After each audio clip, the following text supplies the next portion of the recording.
All right, time to talk a little Cowboys here. Look, Dak Prescott has thrown 10 touchdowns and ran in 1 with 0 turnovers in the last 3 games. But the Cowboys have 1 win, 1 loss, and 1 tie, of course, to the Packers, becoming the first team in NFL history to average 30 points per game without a turnover and not have a winning record in that 3-game span. And so earlier today, Jerry Jones was asked about his defense and specifically his pass rush. Listen to this. Where we're potentially our strongest is pass rush.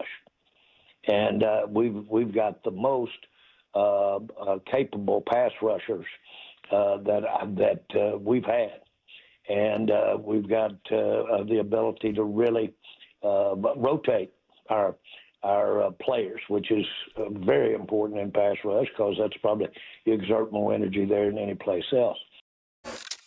Okay, all of us are hearing that kind of for the first time, and we're all a little wide-eyed. Excuse me, Yeah. Mr. Jones, what did you just say? I don't know. What Gary got. I don't know what he got in his coffee. Last I checked, the Cowboys were in the bottom of the league in almost every defensive statistical category, but maybe I'm not seeing something that Jerry Jones knows about. Stephen A., your reaction to that? That's my Libra buddy. Happy birthday. Turned 83 yesterday. All the best to you. Something's wrong with him. Something's wrong with him. I mean, it's like, how do you know, this is the thing about Jerry, man. It's like, you know, this man will double down with the best of them, man. It's like you traded Micah Parsons. Clearly, it was not the wisest thing to do. Clearly, it was going to compromise your pass rush. As Shea highlighted and pointed out so accurately, total yards dead last. I'm talking about their defense. Yeah. Total yards dead last. Scoring 31st. Passing yards dead last. Third downs dead last. I mean, the only thing you're decent at is against the rush, and that's not decent because you're 25th. Okay, you know what I'm saying? I mean, it's like, and that's what I'm saying. And then you will go on the radio, and you're not even vague. You're specific. Oh, yeah. A pass rusher. Yeah. I mean, that's what we highlight. I mean, if you said something as generic as our defense ain't as good as it needs to be, but it's not that bad, we would disagree with you, but it wouldn't be that big of a deal. But it's the specificity. It's how direct and how you pinpoint something. And you're so wrong about it. So wrong. So false about it. And it just makes me look, and I've told him, you know, you don't give a damn about what I say half the time. But I've looked him in the face and I've literally, you know, I'm worried about you. I'm worried about you. Because some of the things you say, Jerry, it's like, I mean, this is my guy. I love him. But it's unbelievable. Some of the things that he says, this is one of those things, guys. There's no defense for it. It makes no sense. I don't know why he would say that publicly. I don't know. This is so bad. I mean, here's the thing. Like, when he gets up and says things like that, when you watched the end of the game and you realize that he said the best part of our is this is when you close games out, right? Like, this is when you get wins. This is why Micah Parsons gets paid what the reason that the highest paid guys on defense are the ones that put their hand on the dirt and run the blind side of the quarterback is because they change games. They make the backside of your defense, who might be struggling a little bit, much better because the timing. Think about last night's game with Josh Allen. When you pressure any quarterback, that's when they make mistakes. If quarterbacks have time or can feel comfortable to step up in the pocket, they are going to pick apart a defense. It doesn't matter how good you are on the backside. So when Jerry talks about that, if your defensive front was that good, you wouldn't be dead last in every category. Exactly. I mean, it's like when he's talking about, I don't understand what he's trying to say. Like, hey, maybe in one-on-one, he watches one-on-ones at practice and they look really good. But that ain't how football is played. You know it and I know it. At some point, you have to close games out, and they cannot get it done defensively. This team has been atrocious. It's not just coaching; it's all of the above. But to act like you got highlights and you got players on that front, they're gonna make a difference. It's crazy. Listen, I don't want to disparage the people that are actually responsible for the product that's on the field. I think they're doing the best that they can do given the hand that they were dealt, right? Right. Because Jerry Jones, if you were going to trade the best player on the team, the most valuable asset the franchise has, then you do it earlier in the offseason. That's right. When you have an opportunity to mitigate the impact that loss has on your football team for the upcoming season. You don't mean the week before the season? No, week before the season. Probably not the best idea. Okay. Probably not the best idea. Probably not the best time. Yeah, 5 minutes before we start, we should change something? Okay. Yeah, being able to have a pass rusher like Michael Parsons might have helped out on that fourth down when they go to Hunter Renfrow when he's routing up your secondary. It might have helped out. Maybe. Just a little. It might help out with Rico Dowdle not hitting his head on the goalpost. Yeah. And having 240 yards. It might help out if opposing quarterbacks ain't sitting back taking pictures, calling their family and everything before they throw a damn pass. They're getting over 400 yards a game. Yes. The Cowboys. Over 400 yards a game. Yeah, this is not on Matt Eberflus. That's work. This is not on Matt Eberflus. No, you can have Vince Lombardi, Bill Parcells, and Bill Belichick all in the booth calling the plays for the defense. It ain't gonna help that defense. Right. They just don't have the pieces. Yeah, the dudes. They don't have the guys. The dudes matter. But for Jerry to sit up there and be like, and look how great our pass rush is. It's like, come on, man. What do you want us to say? You want to sit up here and just be like, that's accurate. Yeah. Yep. That's it. But Shay, you know what time it is. Supposed to do? You know what time it is. When folks get in the fourth quarter, they have a little less filter. They just say what they want to say. Yeah, they want to believe what they gonna believe. And you're not gonna change Jerry Jones' mind that it was the right decision for him to move on from Michael Parsons, even though we all acknowledge that it was probably a terrible decision. Right. And if you're going to make that move, the timing of it could not have been worse. Right. And here's the thing with the Jerry thing and the Michael Parsons. If this is your principle, like if you think, hey, this is just how I'm going to do business, and you stand on that, we gave up, but admit it. Like, don't get 4 weeks of the season and go, hey, we got rid of Michael, but we're still our defensive front is still vicious. No, it's really not, right? Like, and be honest, we gave away that guy. We knew this was going to be a problem. We're trying to figure it out. We're trying to work through it. Take pressure off of them instead of adding more pressure about how good they are. Like, be like, hey, we're going to try to group this thing together. We're going to put some plans together. We're going to figure this out. We're trying to help Eberflus. But now you're like leaving them on an island. Like, oh, no, they're really good. They should be doing better. It pains me. It pains me for these guys. I don't know. I don't know what to say about the Cowboys. To be as efficient as they are offensively, you know what to say. You just feel like you know what to say. You just want to be done. They don't have. Listen, take the D out of defense. Take the D out. I've called them the Alice Cowboys. While I was in Dallas, I called them the Alice Cowboys. Just take the D out of it. The hell is a D for? You don't have a defense, okay? That's what's going on in Dallas. They have no defense whatsoever.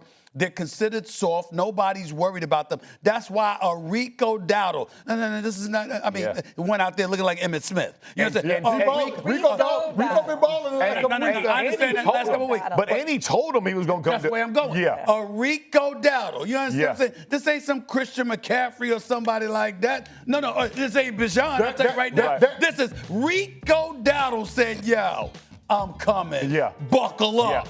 And then ate them up. Strapped it on and put it on them. So whoever the running back that's playing the Dallas Cowboys that week, start him on your fantasy team. There you go. That's Because you say Rico Dowdle ain't Christian McCaffrey or Bijan Robinson. Guess what? He looked like that on Sunday. Yes, he did. He looked like that on Sunday. Yes, he did. Like when he played great the week before, right? Yes, he did. He was unbelievable. But as you looked at that defense and you looked at what they were capable of doing, there was no fear of any call at any. We talk about situational football all the time. It didn't matter the situation. They knew that we were going to line up and we were going to put it on you. Our offensive line is going to push you around. Our receivers are going to make big plays. We're going to have Dowdle run the ball. Everything they did felt comfortable. And I'm going to tell you from the other side, because from Dak's perspective in the offense, you feel so much pressure. Every drive has to be perfect. Like you literally think going into a game, every possession's got to be a score. And honestly, 75% need to be touchdowns. That is a terrible way to go into a game and feel like that. And when you got guys calling out your defense who played on your team and being like, man, I'm about to come in there and just beat y'all down, and then does it, like, that is just tough. Disheartening. It's Rico, just disheartening. no Dowdle, if you know what I'm saying. There you go. Okay, football boys, we'll see you a little bit later. Steelers currently leading the AFC North with a 4-1 record after beating the Browns 23-9. It's a quiet 4-1 record. They face yet another division opponent, the Bengals, this Thursday, who have a new starting quarterback in Joe Flacco, as we know, who was traded by the Browns to Cincinnati before Week 6. Mike Tomlin had some words about it. To be honest, it was shocking to me. Andrew Berry must be a lot smarter than me or us, because it doesn't make sense to me to trade a quarterback that you think enough of to make your opening day starter to a division opponent that's hurting in that area. But that's just my personal feelings. I love Mike Tomlin. Oh. Forever and I love him. I mean, there's no lies detected there, but nonetheless, does he have a fair complaint, Steelers fan Stephen A? Yes, I don't want to say it's unfair. I mean, he's right. He's right with what he's saying, but I'm Is just he? like, well, no, I Is think he's right about what he's saying, but why should the Browns be concerned about where it's all about the assets that you get, what you're looking for. You got Joe Flacco. What can you get for Joe Flacco? You understand? You got somebody desperate enough to give us a couple of picks for him or whatever. What are you going to do? I'm just saying they're not thinking about, the division moving forward next year, the year after, or anything like that. And they know how much they're hurting. And if the Bengals come and they're so desperate that they're willing to make an offer, it's like, it's no big deal to me. You're dealing as a team. You're not looking at the AFC North. You're not thinking about Pittsburgh or Baltimore, the fact that they're within your division. You're thinking about, listen, we got an asset that we want to get rid of. What can we get in return for his services? And it's just that simple. So for Mike Tomlin to comment about it, I mean, he has every right to do it. I don't think he's wrong with what he's saying because I do think that's an aberration. It's an anomaly. I don't think that's normal. But the fact that it happened is not a big deal. Yeah, but nobody questioned what the Cleveland Browns were doing. We all praised it and said it made sense. Joe Flacco in 4 games led the league in turnovers. They were done with him. The Cleveland Browns are in a reconnaissance mission to figure out what they got in those young QBs and whether or not those guys can be a part of the solution at that position moving forward. Nobody questioned the logic behind Andrew Berry trading Joe Flacco. You signed a guy in the offseason.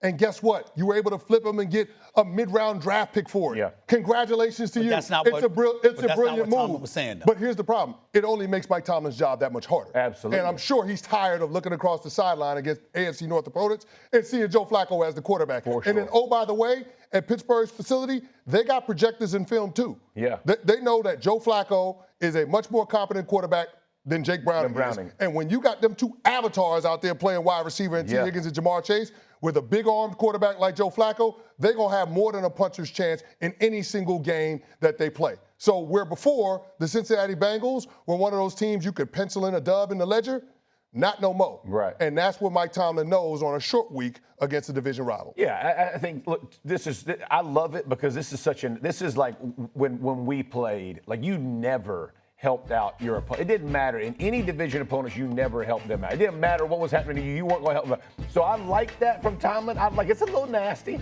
but I appreciate it. But let's be real about Mike Tomlin. Mike Tomlin, when they played the Colts last year, basically told his defense, keep AR standing up and upright because we don't want to see Flacco. Yeah. They get hurt, and then Flacco comes in and beats him. Yeah. So you know what I mean? So it's like he gets it. He knows. He's seen Flacco in Baltimore. He's seen Flacco, the difficulty he can give you. He understands the quality of who that player is. I think, from his perspective, it makes his job much tougher than had they faced, Browning before. But I just love it because he says so many great things. This is the first time he's personally offended. Hey man, this is a shot at Andrew. But to your point, if you're the Browns, you do business. They're nowhere near being in this mix of the AFC North. So why not? Why not get some kind of capital, kind of 1,000%. But let's keep it a buck. Like, I understand playing Joe Flacco is a lot harder than playing Jake Browning. But if you're Mike Tomlin, you have no excuse not to take advantage of the misfortune of all of the teams in the AFC North. He knows Lamar that. Jackson hurt, Joe Burrow hurt, the Cleveland Browns rolling out rookie quarterbacks. You got out to a 4-1 start. Yeah, exactly. You have no excuse. No. Well, he doesn't have any excuse. Not to dominate this division. But I'm just saying the tone of your delivery right there. let's couch that a bit. He is doing it. He is taking advantage of it. They're 4-1 because we didn't look at the Steelers and expect them to be 4-1 after 5 games. No. We certainly didn't expect them to be at top of the AFC North. But they are. Yeah. So he's actually taking advantage. He's doing what you're saying. Stephen A. He's doing what you're saying. They were the same last year. I understand they started out 8-2. I agree with that. What happened? I agree with that. Exactly. So, but we ain't there yet. They only won we ain't 2 there of the yet. final Right 7. now, he's taking advantage. Lamar Jackson's coming back in a couple of weeks. Lamar Jackson's coming back in a couple of weeks. Okay? He's right there. Stephen A. They have a 77% chance, according to our FBI, to win their division. The only team in football that has a better chance is the Tampa Bay Buccaneers. And we'll see about that with what's going on with the Carolina Panthers you should definitely- and the Atlanta you should Falcons. definitely- you But should I'm just definitely saying, be- they have Carolina no, Okay, they fine, have, hold the on, Steelers hold on. have no choice. It's a little bit no excuse. disingenuous that you just threw that number out because last week the Ravens were still favored to win that division. Last week they were favored. They were favored. Which is They crazy. were favored in your eyes because they weren't favored in No, mine. I'm talking about I wrote the Ravens By off the weeks books ago. you I'm talking just about the book. referenced. I wrote the Ravens off weeks ago. 71% last week it was the Ravens were supposed to get. I was Yeah, like, I don't know who's doing them books. I'm betting against that. Yeah, for sure. Whatever money I can do on And that we one, can- and I'm mad dog betting that listen, one. the books got it wrong last week. They Okay, got it hold right on. this week. Now, wait a minute. First of all, Lamar Jackson might be coming back, but if they decide to trade away half of their players at the trade deadline, the Ravens might They look were like a much bad different even team. when Lamar Jackson was there. Their defense was atrocious They're as well. awful. Okay, Not the atrocious. offense. So there's that. This division is terrible, the AFC North. Let's just call it what it is. Yes. What Mike Tomlin's saying isn't wrong, though. Who the heck says this?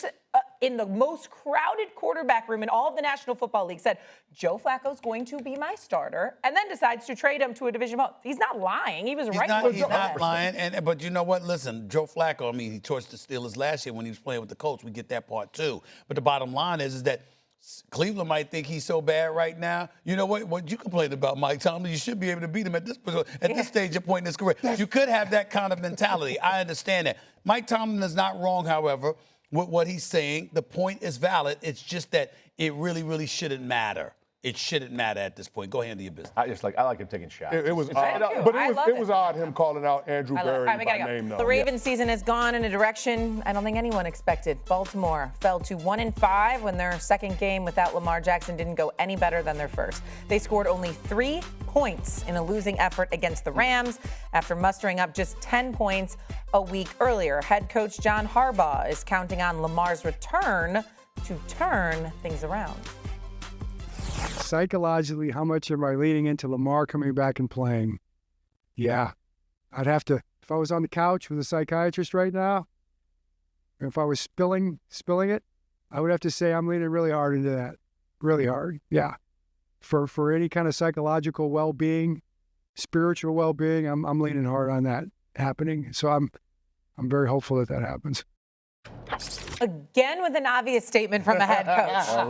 Obviously, his entire offense is based on one person, and so his one person is going to finally come back from injury after they've looked horrific. But it wasn't just a Lamar Jackson thing when all this went down with the Ravens. They only have one win on the season. We've talked about how bad their defense has been, and so now we go to the head coach. Has all this been a problem with John Harbaugh?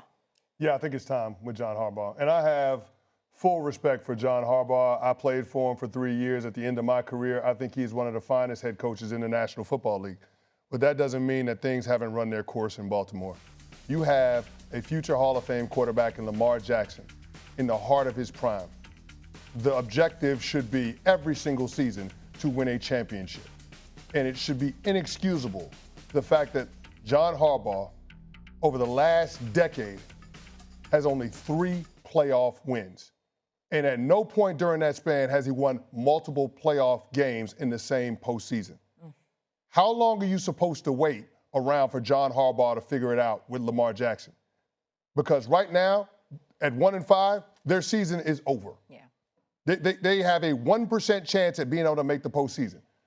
Since the beginning of the NFL, there have only been 4 teams to start 1-5 and make the postseason. And none of them won playoff games, the ones that did get into the tournament.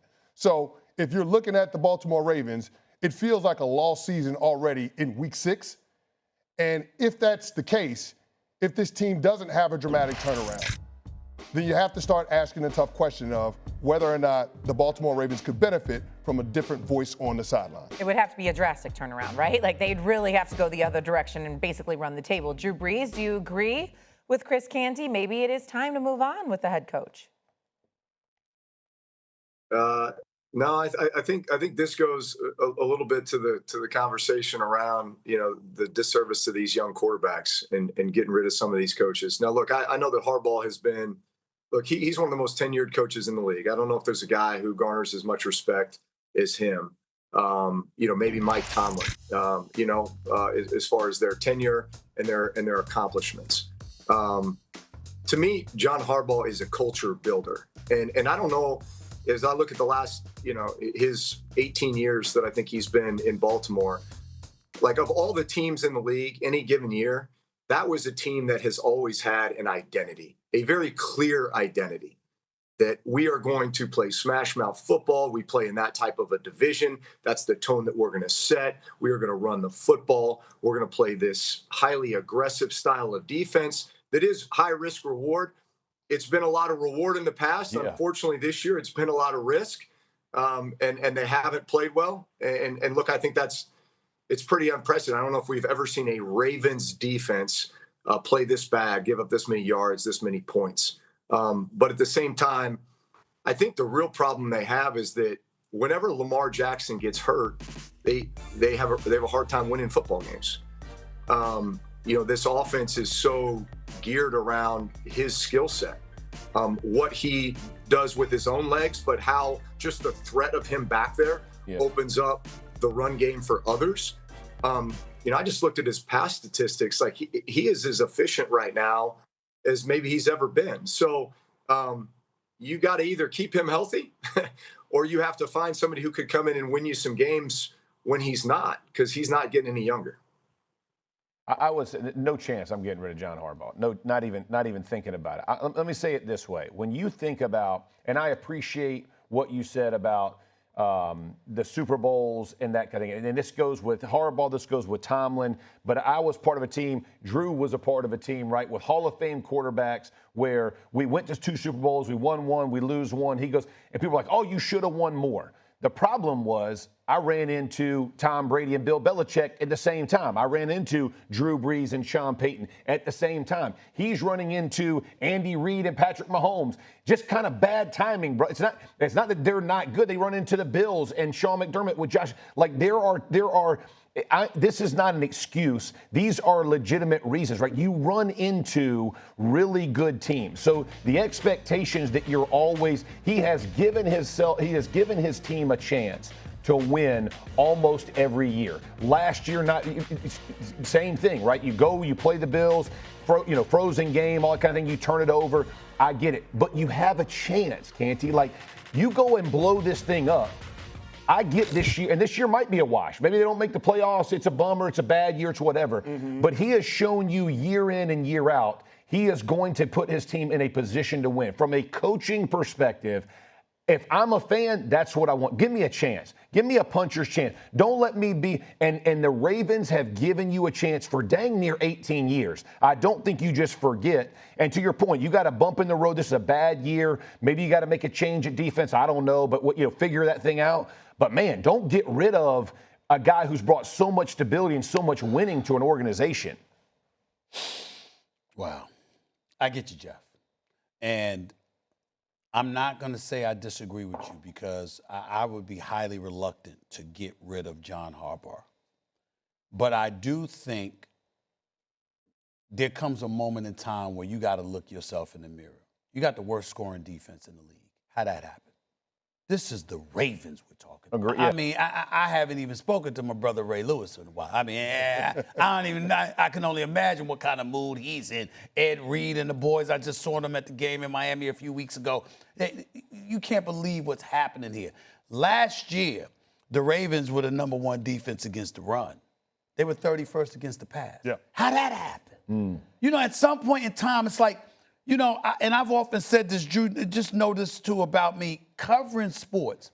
One of the reasons I would be hard on coaches, in a sense, was only for one reason and one reason only. The players got to come there with their jobs on the line every day. No doubt. Who told you that you get to be comfortable and automatically, you get to live off of what you did years ago? Players don't get to do that most of the time. I mean, especially in the NFL, you could be all world. You could be a running back that was all world. Contract time comes up, they send up their counting the amount of rushing attempts you had and say, well, your birth certificate collected a little bit more dust. We ain't giving you that money. You could be a quarterback, all right? And then all of a sudden, after an elite year last year, this year, well, you know what? I mean, this guy looked real good in preseason. We don't know about you right now. Plus, you cost too much. So guess what? We've got to make some alterations there. If you have to make these decisions about the players, this is the league, right? It's the NFL. It's 32 jobs. There's 32 head coaching jobs. You know how many people starving for a chance to be in John Harbaugh's position? You know how many people sitting there looking at it and saying, man, if I had Lamar Jackson, if I had Derrick Henry, if I had Zay Flowers, if I had Andrews, if I had these cats, could you imagine what I would do? Now, that don't make them right. Right. But we live in a society where we're talking about opportunities. And we're talking about, well, this person deserves an opportunity, so to hell with what the player did. But we want to hold on to the coaches and insulate them by giving them job security and stuff like that. I'm not saying you get rid of John Harbaugh. What I am saying is the Ravens do not resemble who they used to. They're not living up to what has been established before Harbaugh was there and since he's been there. And guess what? It does require for some self-reflection, not just by himself, but management looking at him and saying, yo, you do understand you're not getting the job done right now. You're not meeting our expectations. Yeah. We can let that go right now. Yeah. There's but so much longer. We don't tolerate that. The reality is this. They just gave him a contract extension last year, so he's not going anywhere. Right. But we do have to ask the critical question, how many times are the Baltimore Ravens going to keep doing the same thing and get the same result? Stephen A., there has been no progression with the overall program. You're talking about trying to catch up to the Kansas City Chiefs and the Buffalo Bills. Where's the evidence that they've closed that gap? Every single postseason. 2 years ago, the AFC Championship game. Yeah, and what did they do in the AFC Championship game? Okay. They decided to Against the run the ball. Chiefs. They decided to run the ball 12 times. I get that. Who was that on? I get that. No, but who is Todd that on? Monken has now changed, right? Like they've changed. Okay, but my point is you're still giving yourself a change. But what happened last year in the playoffs? Lamar fumbles, Okay, right? the turnovers, right? Right. The turnovers, the drop passes. Mark Andrews fumbled in the fourth quarter. Yeah. He dropped the ball. Yeah. Like, it's the same thing over and over and over again. Either you're coaching it or you're allowing it to happen. Well, and that has to be on John Harbaugh now. Okay. Those aren't the dudes you're going to get rid of. Lamar can keep up on that ball. You ain't getting rid of freaking Lamar I'm not Jackson. saying you get rid of Lamar Jackson. So he's not coaching it. There are things that happen in games. You've made that. You've oversimplified that thing. That is nonsense, bro. It's not nonsense. It is. It's not nonsense. You will get rid of Lamar Jackson because he fumbles in playoff games? I didn't say get rid of Lamar Jackson. Okay. What I'm saying is coaches have an impact in terms of disciplining players and getting them to perform better. Coaching is making men do what they don't want to do so they can become what they want to become. Tom Coughlin, when he stepped in to be the head coach of the New York Giants, cleaned up that fumbling problem with Tiki Barber, didn't he? Agreed. Straightened that up with the turnovers with Eli Manning, didn't he? Agreed. He did all of those things. Agreed. All I'm simply saying is a change in coaching could potentially get you a different outcome with the same players. Yeah, I mean, again, and it could get you a complete opposite too, where you go the other direction, right? So like you could be living in jet land, right? So like don't get it twisted. You're going to be living in jet land. It can go either way. It can go either way.